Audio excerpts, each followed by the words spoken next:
da Reforma Construção. O assunto é com Murilo Rocha. 10:12, bom dia, Murilo Rocha. Bom dia, Maria Fernanda Cinini, bom dia, Luciana. Bom dia, ouvintes da Band News. Pois é, vamos continuar naquele assunto de ontem, né, sobre aquele assessor institucional da Copasa, o ex-deputado federal Charles Evangelista, que foi fotografado participando lá daquele motim na Câmara dos Deputados na quarta-feira à noite. Como a gente leu nas manchetes aí, a Copasa se manifestou, enviou uma nota falando que vai apurar o que ocorreu, mas que sim, o deputado estava naquela data, segundo a Copasa, em agenda pela empresa, mas a estatal, né, a direção da Copasa, fala que ele não estava ali naquele momento representando a instituição, né, no momento lá que tirou foto junto com deputados que estavam travando ali, impedindo que os trabalhos legislativos dessem continuidade na noite daquela quarta-feira, né? A Copasa falou que aquilo não tem relação com o trabalho dele e que irá apurar, né? Instaurar o processo administrativo para apurar o que ocorreu e o que fazia lá o assessor institucional da empresa, Charles Evangelista. Ainda dentro deste assunto, a assessoria da deputada Beatriz Cerqueira, deputada estadual Beatriz Cerqueira, me mandou aqui 2 requerimentos que vão ser encaminhados à Copasa e ao assessor, ou seja, a Assembleia está enviando um requerimento aí à Copasa e ao assessor institucional Charles Evangelista pedindo informações sobre o que ocorreu na quarta-feira, que a gente comentou e noticiou aqui, né? Segundo o requerimento encaminhado pela deputada Beatriz Cerqueira, a mesa diretora da casa, pedindo essas informações, a Copasa, ela quer saber ali o que o assessor estava fazendo naquela data, com quem que ele se reuniu, e se reuniu, né, se tem comprovância ali desses encontros que ocorreram naquele dia, por que ele estava presente naquela foto que foi publicada, enfim, pedindo informações para entender mesmo o que ocorreu ali, né, porque é muito estranho, né, um assessor institucional da Copasa estar presente naqueles atos, mesmo sendo ele um ex-deputado federal. E eu acho que as perguntas que a parlamentar faz foi a que a gente fez aqui, né? Afinal de contas, né? O que faz esse assessor institucional da Copasa? Quanto ele ganha, né? Qual que é a remuneração dele, né?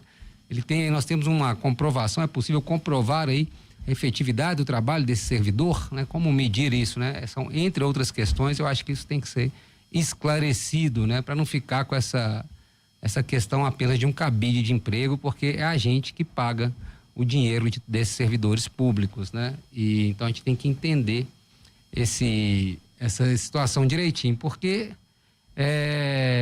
como eu disse, infelizmente a gente normalizou essa coisa desses empregos, né? Assim, para o cara perder uma eleição, aí arruma um emprego para ele ali numa prefeitura, numa Câmara de Vereadores, numa Assembleia, ou arruma um emprego dele numa estatal, como é o caso da Copasa, como parece que ocorreu nesse caso. Agora, pela resposta do Charles Evangelista, ele deve ter umas costas muito largas dentro do governo Zema, porque ele quase que debochou, né, com aquela nota que ele soltou, aquela resposta que ele deu, ou seja, ele deve ter umas costas muito largas, ou dentro da Copasa ou dentro do próprio governo Zema, para poder também estar até ironizando a situação, né, chamando nós aqui, que o criticamos a situação, praticamente de otários, né, com aquela resposta que ele deu, falando que foi chamado ali pelo Nicolas para participar da foto e que são amigos, se fosse o pessoal do governo Lula ele correria, ou seja, uma nota meio zombeteira, né?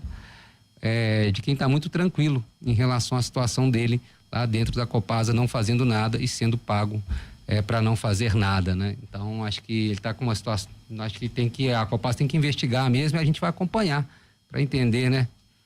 A função, o exercício da função desta figura que deve ser com certeza muito bem remunerada, né? E não está, ao que tudo indica, prestando serviços aí relevantes à Copasa e ao governo mineiro por qual ele é pago.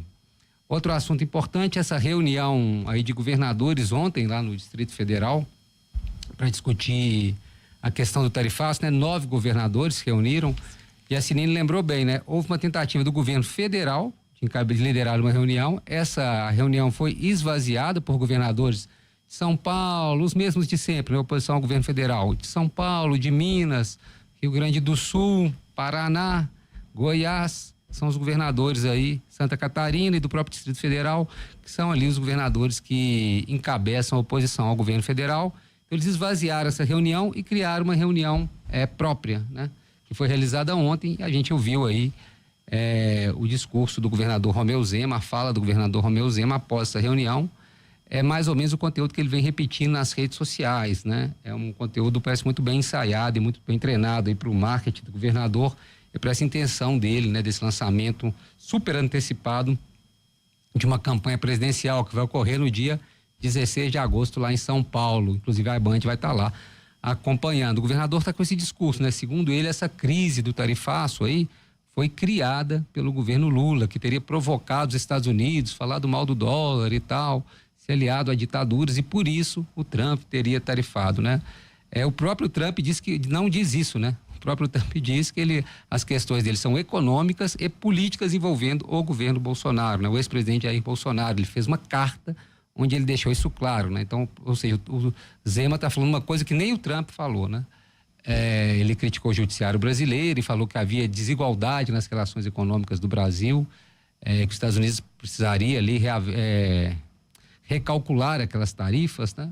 Para poder ter mais vantagem para os Estados Unidos. Foi isso que o Trump falou e não o que o Zema vem pregando aí, né? O Trump fez uma mistura ali de coisa política da família Bolsonaro com questões econômicas, né? Para ele cumprir ali as promessas de campanha dele lá nos Estados Unidos, está metendo esse tarifaço no Brasil, mas lógico, a oposição, e aí que eu falo, tudo do Brasil é muito difícil, né? Porque há muita crítica sobre essa questão do comportamento do governo, mas não há nenhuma tentativa da oposição de ajudar, né? E essa entrevista do governador Romeu Zema deixa muito claro como cada um está puxando a corda para um lado, né? O governo federal puxa para um lado, a oposição puxa para outro e o país fica sem um discurso comum aí para enfrentar essa situação atípica, né? Se é que é possível enfrentar aí de alguma forma essas tarifas impostas pelos Estados Unidos ao Brasil, que já estão aí valendo, né? Eu estava vendo uma matéria da Folha de São Paulo hoje falando que, em média, as tarifas, né, dos produtos brasileiros, em média, pularam de 1,6% para 32%, né? Levando as de 50%, mais aquelas que tiveram isenção e tal. Então, na média, os produtos brasileiros exportados para os Estados Unidos têm uma tarifa de 32%, o que é muito alto, que precisa de uma união, né? De governo, de oposição e do empresariado para poder negociar com o governo norte-americano. Mas isso parece que não vai acontecer, né? Não vai acontecer, pelo menos nessas próximas semanas ou meses, e o país vai ficar refém aí dessa situação, né? Dessa falta de coordenação para enfrentar esse problema tão complexo. É isso, Sinine, Luciana, devolvo a bola aí para vocês. Agora 10h20, vamos pro intervalo.